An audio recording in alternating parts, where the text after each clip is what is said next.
రోగనిరోధక శక్తి పెరగాలంటే చలికాలంలో రోగనిరోధక శక్తి తగ్గుతుంది. దాంతో పిల్లలే కాదు పెద్దవాళ్ళు తరచూ జలుబు, దగ్గు, జ్వరాల బారిన పడడం మామూలే. మరి వాటిని అదుపులో ఉంచాలంటే ఈ కాలంలో కొన్ని రకాల పండ్లు ఎక్కువగా తీసుకోవాలి. యాపిల్. చాలామంది ఈ కాలంలో నీళ్లు సరిగా తాగక డీహైడ్రేషన్ బారిన పడుతూ ఉంటారు. అలాంటి వారు యాపిల్ పండ్లను తీసుకుంటే శరీరానికి సరిపడా నీరందుతుంది. అలానే రోజుకో యాపిల్ తినడం వల్ల జలుబు, దగ్గు లాంటివి దరిచేరవు. పైగా ఇందులో ఉండే పీచు జీర్ణ వ్యవస్థ పనితీరును మెరుగుపరుస్తుంది. గర్భిణులు దీన్ని తీసుకోవడం వల్ల ఈ సమయంలో ఎదురయ్యే మలబద్ధకం ఇబ్బంది పెట్టదు. పియర్.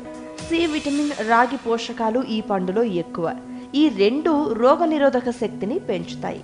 చలికాలంలో ఎక్కువగా దొరికే ఈ పండును తీసుకోవడం వల్ల జీవక్రియల పనితీరు చురుగ్గా ఉంటుంది. నారింజ.